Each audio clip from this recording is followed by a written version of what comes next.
Okay, in the last section, we left with the plot that shows the model versus all our data. We have three models, case equal to 1, case equal to 10, and case equal to 70. And the question is, which of these models is the best? That question is kind of ill-defined because first we have to talk and decide what it means best. We're going to do that by looking at the error the models are doing. So let's go to our example. We start with some data. We have 20 or so data here. And the first thing I want to do is first hide some data from the model.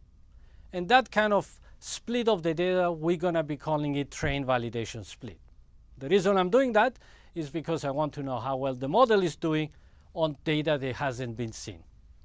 We use the train set to estimate the y-hats, and we use the validation set to evaluate the model. So let's say we have a case equal to 1 nearest neighbor model, and we use the train data to make predictions. Now we bring back the validation data, and now we consider the error to be the difference between the true value and the prediction. We call that the residual, and the absolute value of the residuals quantifies the error at each observation. Well, now we have something that tells us how much error we do at each observation. The next thing is to aggregate the errors. And when we do aggregate the errors, we call it the loss or error or cost function. A common loss function for quantitative outcomes is the mean square error, also known as MSE, which is the average of the square of the residuals. Now we have a way to measure the error of the model. We can actually do model comparison.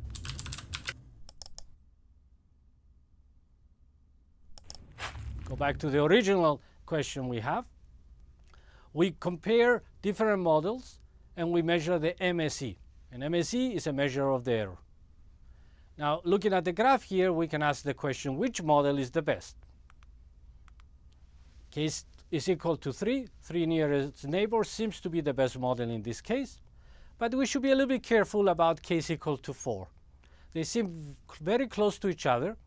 And the reason that case equal to 3 may be lower than case equal to 4 may be on the original decision how we split the data between train and validation.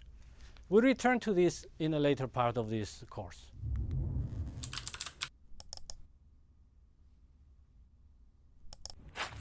So far, we have a way to compare models, but we don't know if the model is good. I can say I'm the best basketball player in this studio, but doesn't mean I'm the good basketball player. So for our subset of data, for the case equal to 3, which we have decided is the best model, the MSE is equal to 5. Is MSE is equal to 5 good enough? How about if I change now my data, instead of looking at thousands of dollars, I'm looking at units.